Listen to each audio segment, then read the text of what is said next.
Hi, I'm Lillian, and today I'll briefly share some great options to study abroad in Australia and New Zealand. These programs are all coordinated by the Institute for Study Abroad, or IFSA, a nonprofit organization whom Vanderbilt partners with for study abroad programming.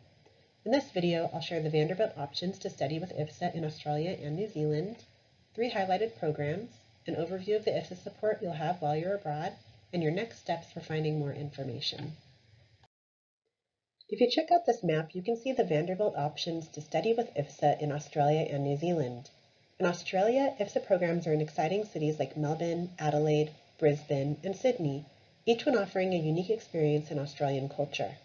Starting in the east, you'll find the University of Adelaide in Adelaide. Moving west, you'll find Monash University in Melbourne. Looking northward, you'll find the University of New South Wales and the University of Sydney, both located in Sydney. And if you keep heading north, you'll see the University of Queensland in Brisbane. All of these Australian institutions are highly ranked and offer a wide offering of courses from anthropology and business to zoology. Now let's switch gears and look at options in New Zealand. Vanderbilt students have opportunities on the North and South Islands, and each island allows for unique daily experience while abroad. The 3 institutions listed here, the University of Auckland, the University of Canterbury, and Victoria University of Wellington, are all strong academic institutions, each having AACSB accredited business schools and excellent STEM and humanities options too. These institutions are also great because they have special opportunities for experiential learning, from internships to business venture opportunities to leadership development programs. This was just a brief glimpse into the options in this geographic region, and now I'm going to share more details about 3 of the programs that you should consider: Monash University and the University of Sydney in Australia, and Victoria University Wellington in New Zealand. Monash is ranked in the top 100 universities in the world, which means that they are really strong in a lot of academic disciplines. They are also recognized for being innovative, well-connected to industry, and having a strong social consciousness that keeps them forward-thinking. Monash offers over 6,000 classes, spanning a huge array of academic majors. Many IFSA Monash students actually recommend the course called Contemporary Australia, which is an introduction to the major cultural and environmental issues that are shaping Australia today. The university is a great option for students wanting a traditional campus feeling. The 2 campus locations are on the outskirts of Melbourne, and housing is on campus. The campuses have excellent student activities, campus clubs and societies, and sporting events and facilities. Some previous students at Monash even mentioned that they could find free food on campus almost every day because so many student clubs would host barbecues, and all students were always welcome to attend. Many students choose Monash University because of its location on the edge of the city of Melbourne. Melbourne is consistently voted one of the world's most livable cities due to its vibrant art and culture scene, great international cuisine, creative economy, excellent weather and green spaces, as well as the proximity to the beach and mountains. There is a regular local train available for students to get from the Monash campus into the city center. I wanted to point out that even though this is a semester program, the seasonal differences between the Northern Hemisphere where we are and the Southern Hemisphere in Australia mean that the dates are a little different than what you might be used to. The fall semester at Monash runs from July to mid-November, and the spring semester runs from February to late June. Now I'll move into the University of Sydney. The University of Sydney is the oldest university in Australia, and if you've ever wanted to study somewhere that resembles Hogwarts but has better weather, this is a great option. USyd, as it's commonly called, was modeled after Oxford and Cambridge universities in England.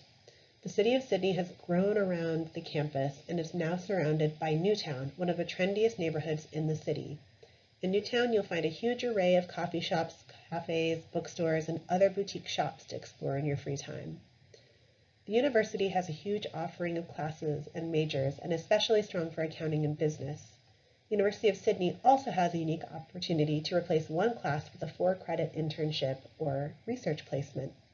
Internships and research options vary, but are usually available for finance and business, communications, IT, marine biology, pre-med, and others.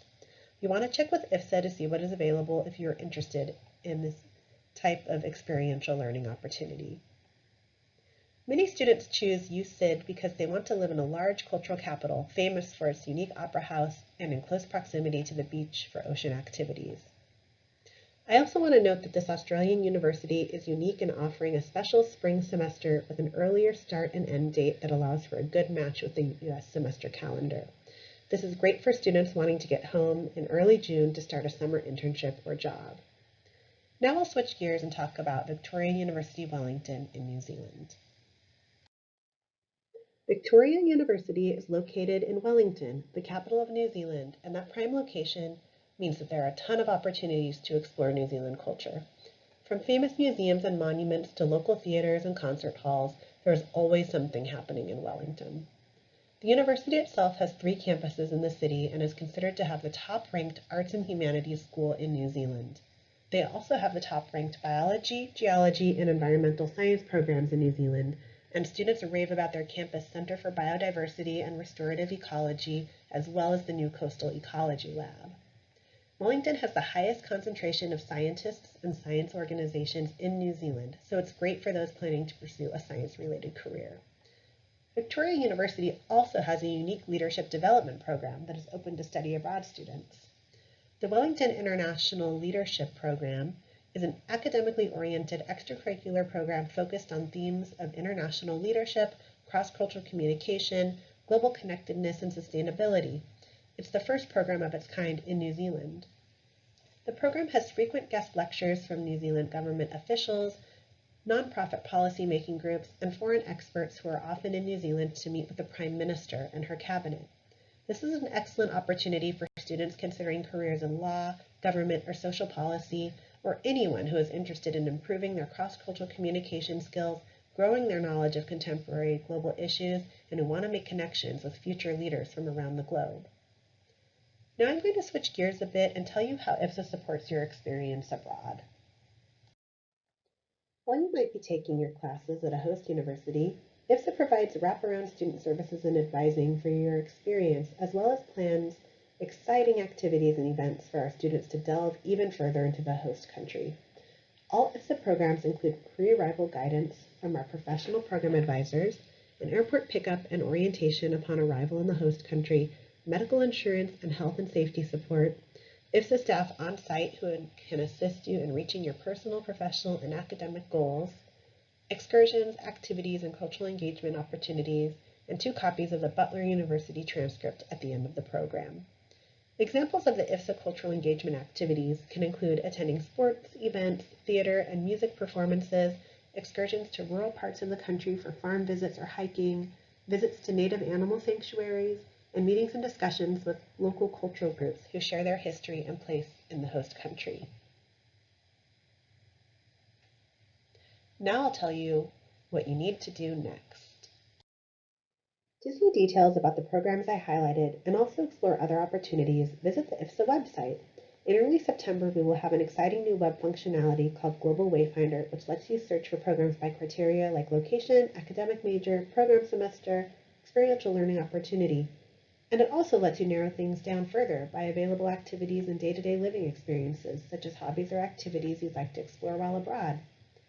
IFSA also has an excellent searchable course database called Chart, where you can log in and search for classes offered abroad by title or academic discipline, or even just do a search to see what types of classes are commonly offered on specific study abroad programs.